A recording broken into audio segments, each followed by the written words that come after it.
Good morning, Malmö. Morning.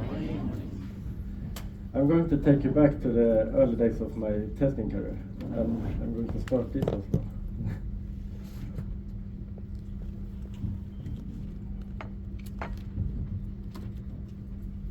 Yeah, there we go.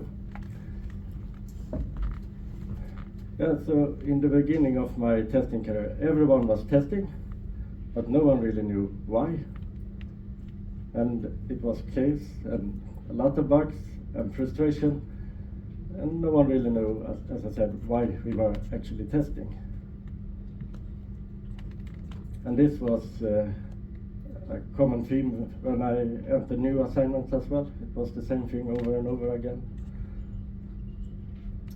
And then I started at Q.A.R.E, and I still was quite new in testing. But then I was asked to create a test strategy. I was like, ooh, me? I have never done this before. But with help of great people and networking and so on, I was able to do this. And then we went from unstructured to structure, and people started trusting each other. We got alignment, and of course we got more quality. So that was really nice to see how people went from being frustrating and bugs slipped through to much better testing and a lot fewer bugs. And the most important, happier end customers.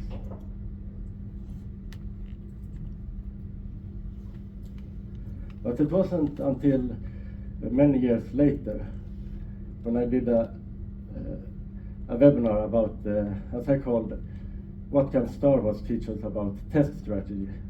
That was my aha moment when I realized what it was that actually worked. And I compared it with like the Death Star that looks powerful on the outside and really great, but it has one fatal flaw that can crash the entire thing. And that's the same with test strategies. They look really great on paper and powerful and going to solve all your problems, but usually it just stays a document and no one really follows it, and when you need it at most, it doesn't work. So it was a crash. And it was here I realized that we need not more testing. We need alignment, we need everyone to take part in the testing, and we need what I call development strategy instead of test strategy, because we need the coding and testing to go hand in hand, and we need everyone to take part of the testing, just as Richard was talking about here previously. So both the coders, the testers, product owners, whatever you work with, everyone needs to be involved. And that was the really big mind shift I got when I did this webinar and started to think back. And it was there the Q.A.R.E framework was born. Yeah.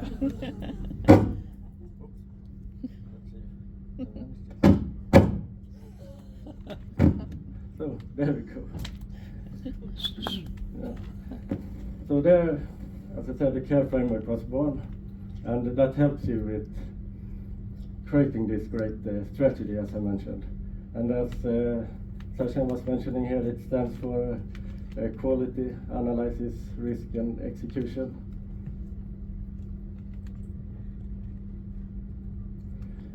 So I will go through 3 topics here today, and the first one will be the letter Q plus A, so defining quality and analysis. And the second will be risk and responsibility. And the third one will be E, execution. And then I will give you an opportunity to ask some questions. And after that I will summarize the entire talk and finish off. Does that sound good? Yeah. Great. So a little bit about me as well. So I have 14 years in testing, soon 15 actually. And I went from doing hands-on testing to being a consultant, speaker, community builder. I'm today driving the network in Gothenburg called Passion for Testing. And usually I have 3 to 4 meetups per year, this year it's only been one so far, but I think it will be at least two. And that been really fun as well to help others learn, because it was there I really took off in my career when I started engage myself outside working hours. And I worked in most roles, but what I especially have done is what I just explained in the beginning: structure the testing, create strategies, and make everyone aligned so we can create a great product. And my passion is to help companies create great testing so they can deliver a great product and the end user can get a great experience.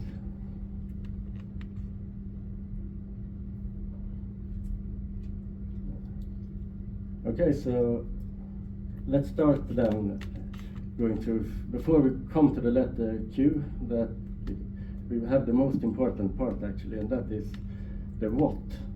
And I like to call it information goal, because all testing you do is about collecting information. And if you don't know what you are going to test or what information you are going to collect, it's really hard to do something.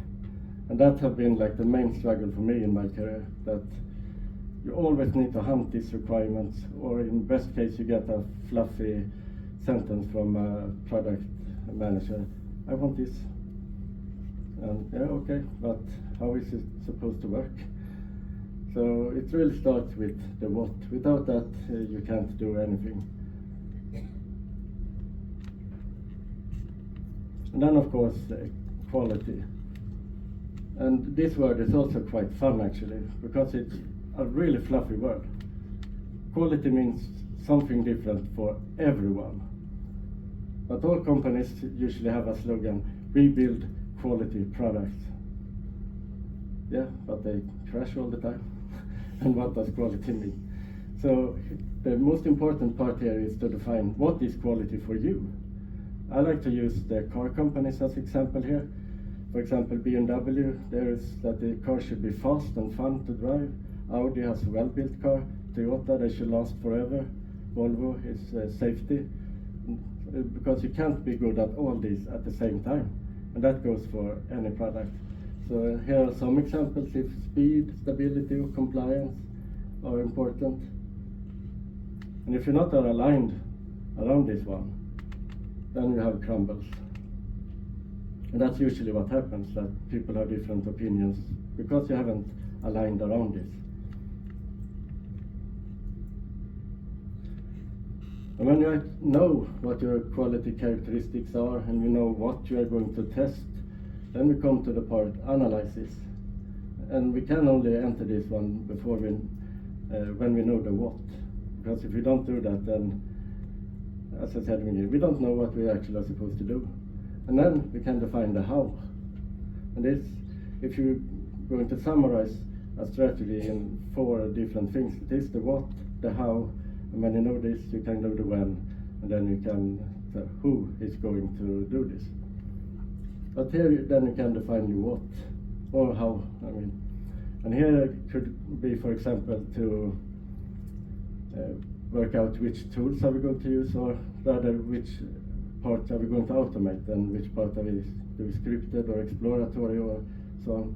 Because this about tools, as Richard mentioned, is a quite common mistake, that you choose tools first, then you start deciding what we should use the tools for, but they're good at different things. So you need to know what you're going to automate first, and how we are going to spread this out. So this is also a really important part. And then we have another fun thing, that is code coverage, that usually is said equals quality, but I would not like to do that. So let's take a poll here. How many are today measuring code coverage as a quality of their product? Okay. Yeah, it was 2 at least. And do you believe it's a good measurement for quality? For some aspects. Okay. Not 100%, but it gives you some guidelines. Yeah. And the reason I say like this about it, of course, it's good to know that you have been executing all different lines of code. But what it actually says is that you used one input with one specific value at one time and during one point in time, and you got this result. But the combination of the values you can have on this variable, how long you put it in or when you put it in, you can mix that up in endless combinations. And when you measure code coverage, you have made sure that one of these works, but the combination are endless. So that's why I think it's quite funny that this is seen as a quality characteristic or quality measurement. So if you take a summary on the letter Q and A. So here are 3 questions that you can bring with you home when you are doing your strategy. But the main part here, as I said, was what is your information goal? That is the first question. What are we actually going to test? And the second one, what does quality mean to us? And the third one, does everyone know how we test, or is it only a few? Because that's also a quite common mistake, that maybe you set up a way of how you're going to test it, but no one else knows about it. And there is also a fun thing that always, I will say, fails, and it doesn't matter how big or small the company is, and that is communication. Because everyone thinks he did that or she did that, and I told that person that, but no, you didn't. Or you were supposed to tell something to a third person through a second person, and it didn't happen. Okay, so let's move on to letter R then, which are about risk and responsibility. If everyone owns it, no one owns it. Of course it's good with ownership, but here it comes back to what I talked in the beginning about, that everyone needs to participate in this. So that means that if you divide it, let's say, just as an example, that the coders do unit test, maybe integration, and testers do automation, exploratory testing, product owners, acceptance criteria, and so on. And then you make sure that these different layers in your testing are owned by this specific person. Then you have someone that owns each step in the testing or development. Because if everyone owns it, no one owns it, and it becomes a mess in the very end. And this is a fun story from one assignment I had. That was about that we had a supplier that provided software to us. So they coded and tested and sent it to us. And we paid them a huge amount of money to actually test the code. But since quite many bugs had slipped through, they didn't trust them. So what do you think they did? They retested everything they had done. And then we hadn't time to test what we were supposed to test, because we spent the time to retest what we have paid them to test. That was, and when I came in, they saw them more or less like an enemy. And that was quite fun, because I explained from that they are building their quality, because you can't test in quality as they thought they could do. Because the only thing, if you should be really radical about what testing is about, is that testing can only stop bad shit from reaching the market. And so this was quite fun. But when I started working with them, and especially talking to the supplier, we were able to make them build better code and steer up their testing process, so we could start testing what we were supposed to test. And that was quite fun journey, because when I started, the team I entered was seen as the worst team on that workplace. But when I left, we were seen as an example. This was how you were supposed to do it.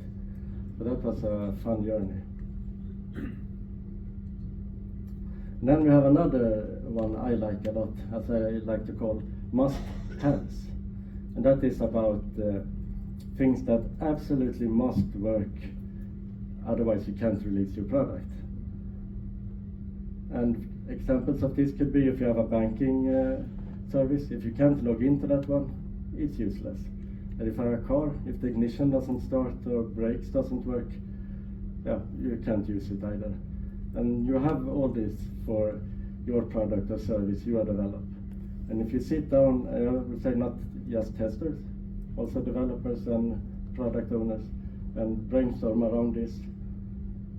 There are actually a really good game here that Elizabeth Henriksson defined in her book Explore It. She called it headline nightmare, I think it is. And that is that you sit and brainstorm and about the baddest headline you can have in the newspaper about your product tomorrow. And then you will come up with good risks that you have in your product. And if you define this, then that becomes a really good quality metric actually. That you have tested off all your risks. Because then you have at least know that your core functionality is actually working.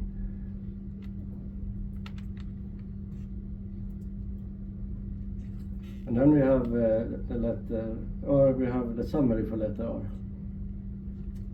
And here is also a three bring home questions. So the first one is, who owns each part of our strategy?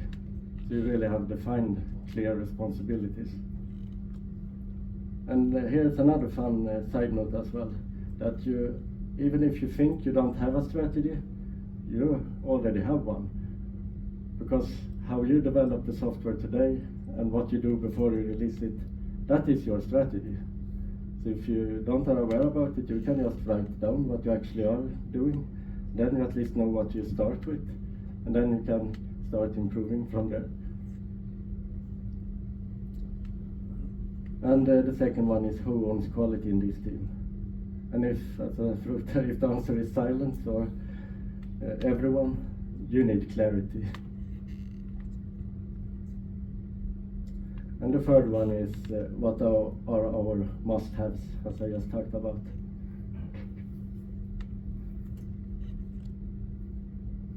And then we have the last letter E, that is about execution. And for me, a strategy is not just fill in a template and upload it to Confluence or similar. And another fun thing here is, I was asked on an assignment to do exactly this. They just sent out, here's a template, fill it in and upload it to Confluence. Because the only thing they were out after was to be able to set a check mark that all teams have a test strategy. And the template itself was useless, I would say. And I'm not that fond of templates at all when it comes to test strategies. Of course, there are some ground pillars that you always need, like the four I mentioned in the beginning, what, how, when, who.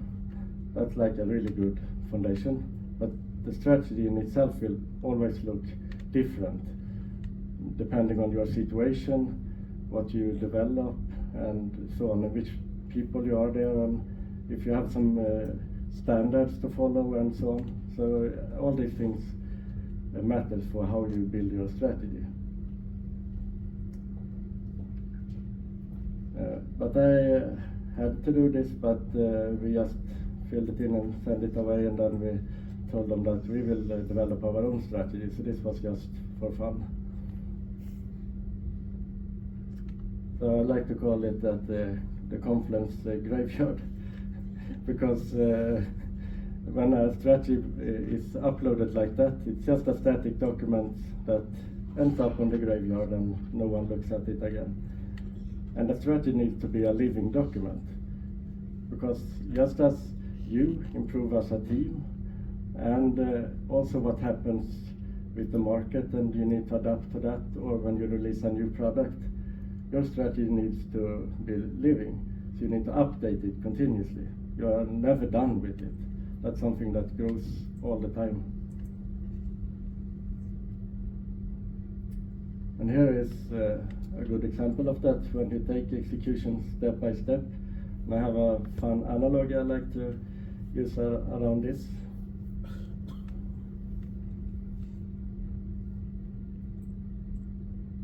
So here, if you start with scripted testing, I like to compare it with you are riding like a horse and wagon, not because it's bad, it's just how much time it takes to do it, and it goes quite fast.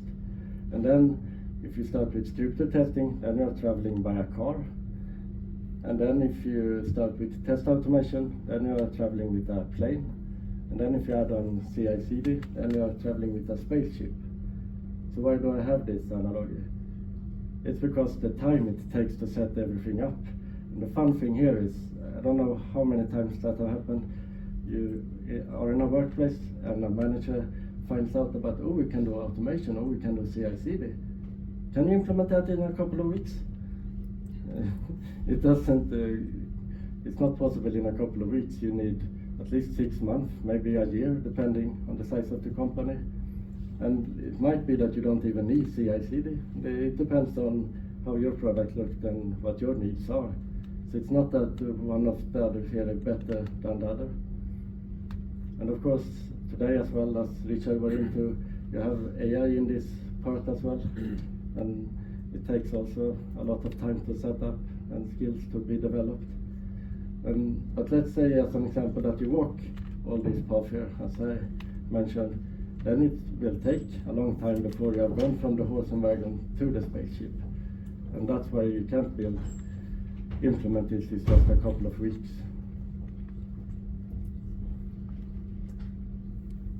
And if we summarize letter E, so I have 3 questions here as well. So when do we test today? Is it early, late, not at all? And where will you get the most value?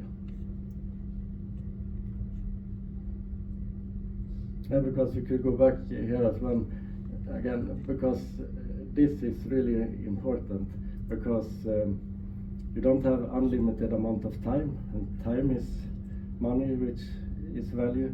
So here it's really good to think through what you actually spend your time on.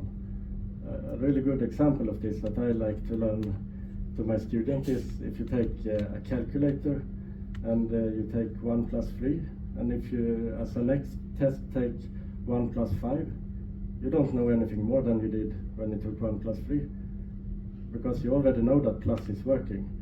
It would be another thing if you took what you call it, a value that is out of range or something. But if you take 2 minus 1, then you know that minus is working also. So you got more value.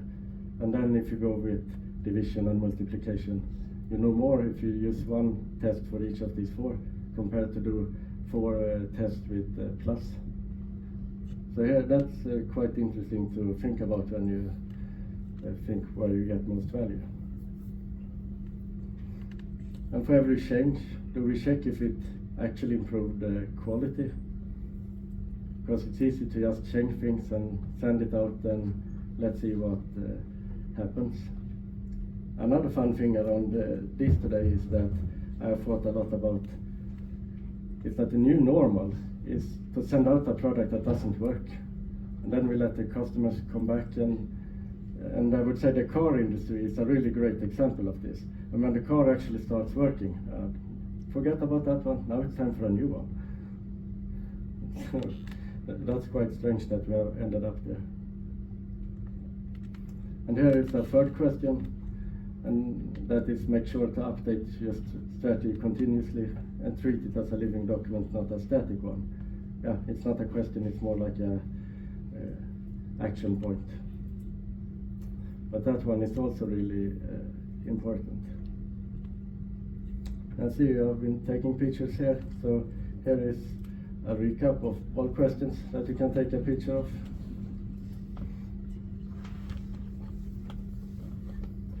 And if you do all these 9 points, then you have come a really good way with your work on a great strategy.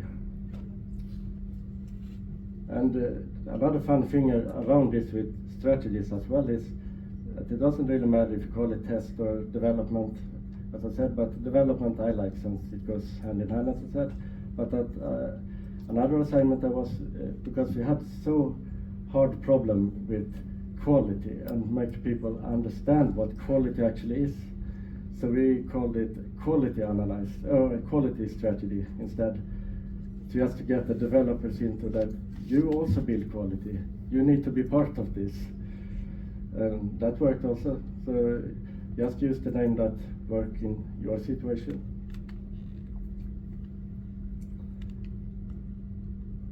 And now we have come to the question part. Or if you have a challenge or reflection, does this work? No?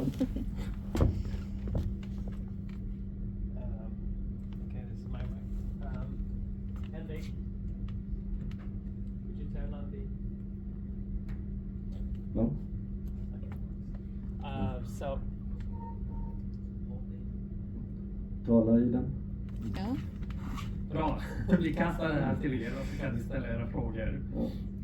Någon som har frågor? Inga frågor? Ja, där var så.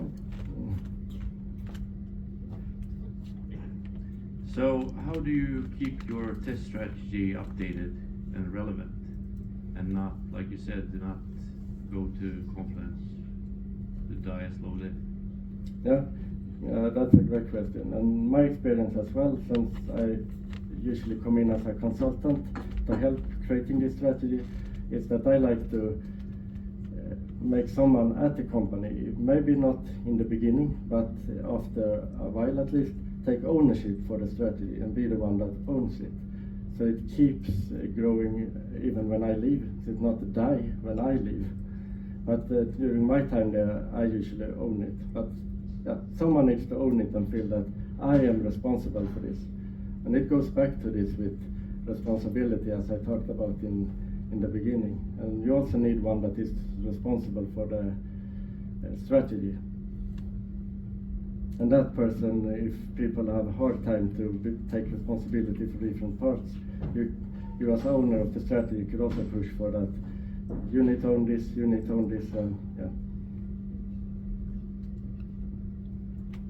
All right, I don't know if I can. Okay, use it. I can't throw it that far. I try here.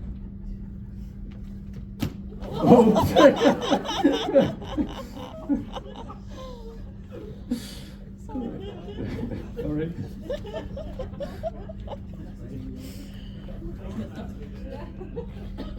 Oh. Primary reason for asking questions, see if you can prove it here. Okay, so Could you keep it closer to your mouth? it seems like broke it. in general are not perfect. Yeah, I think I broke it. It seems like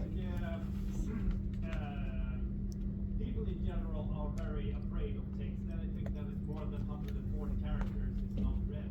And Mm. strategies are often quite long, so they won't get read at all, except the person who actually wrote it.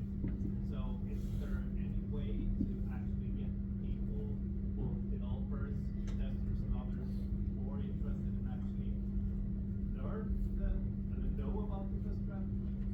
Yes, that's also a great question. And what I have found is, as you said, people don't want to read long documents.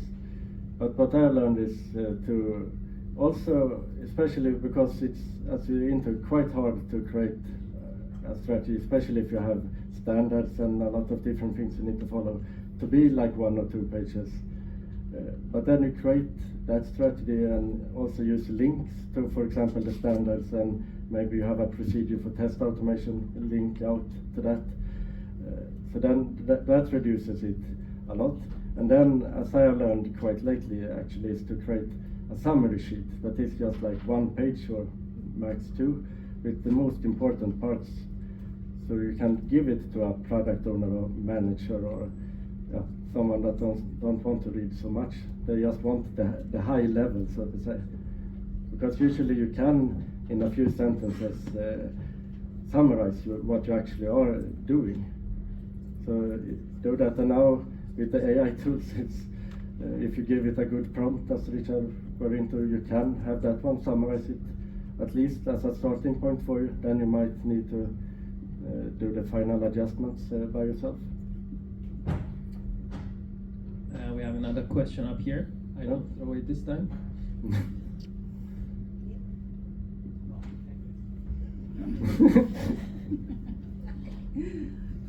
So I was just reflecting on your presentation that I think you have some really good points in terms of how do we get a living test strategy. But I'm thinking, where's the why? I mean, for me, a huge sort of buy-in hook for working with the strategy is actually to talk about why are we doing this, and the why is often what can then pave the way for the what and the how and the who and the when. So it was merely a reflection. Yeah, but that's a good point. And when I started learn a little bit about selling, then we comes exactly to what you say. You always need to understand what the customer's why is, and in this case it might be a manager or whatever. So first of all, you need why are we building this product or service. So that's like a really good starting point. And when you know that, you can start thinking about how do I sell this idea to these people.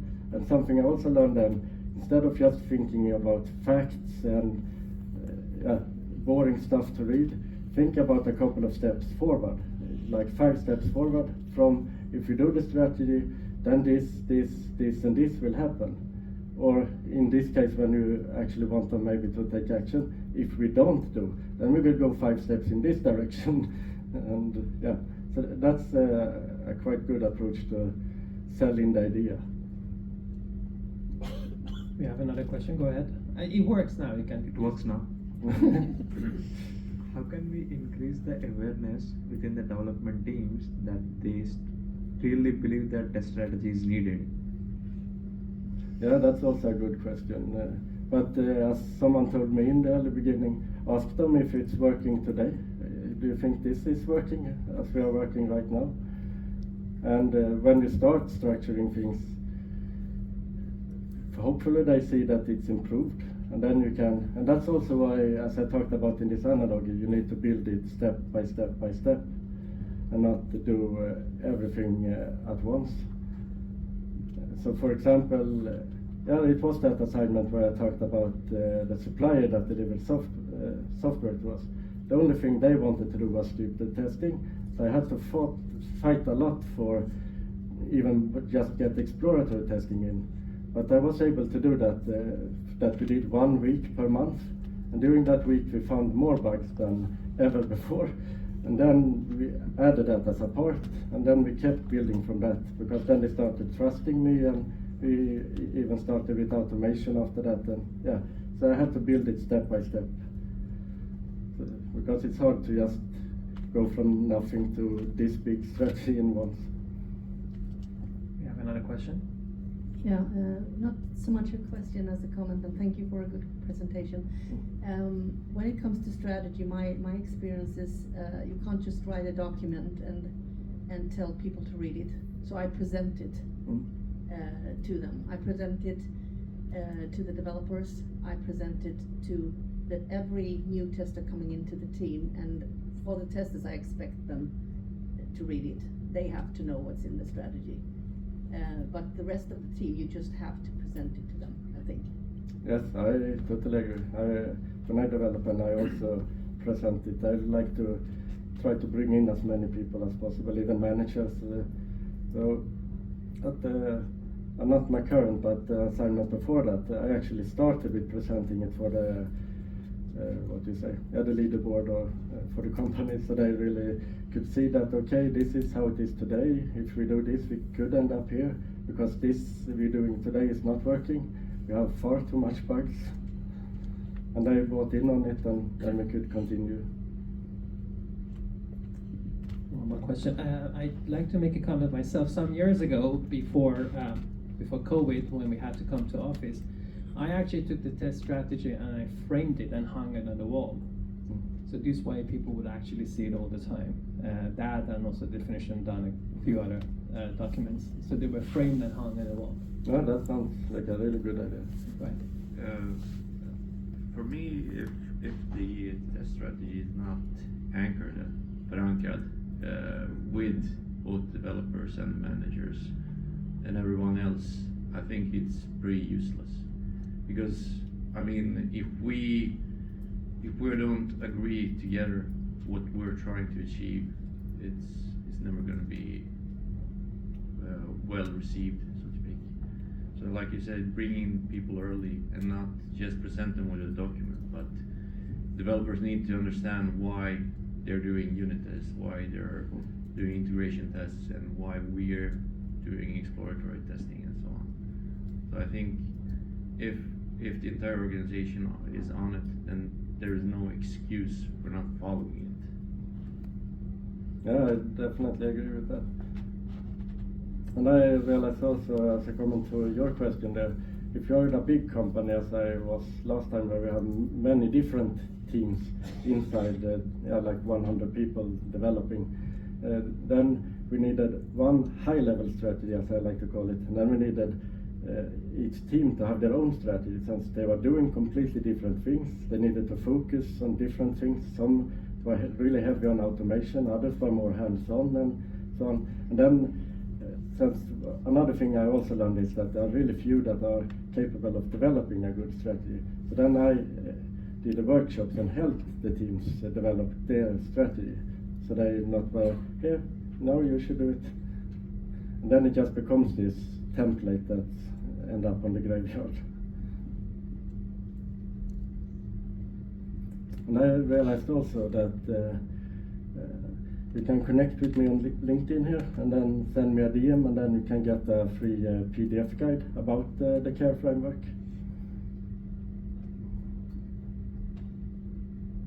I believe you have some closing comments before we Yes. get more questions. Yes.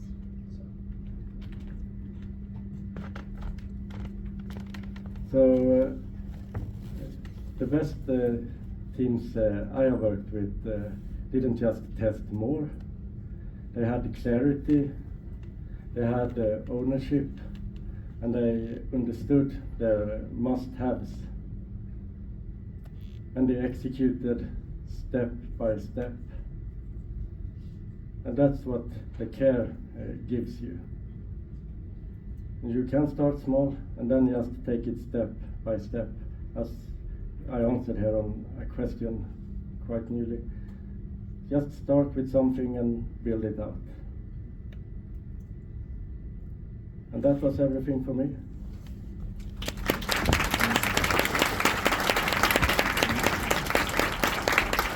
Thank you very much, Jonas. Oh, thanks. Okay, so we had quite a few questions just now. Do we have any more questions for Jonas? I promise to throw this nicely. Did anyone catch this on film?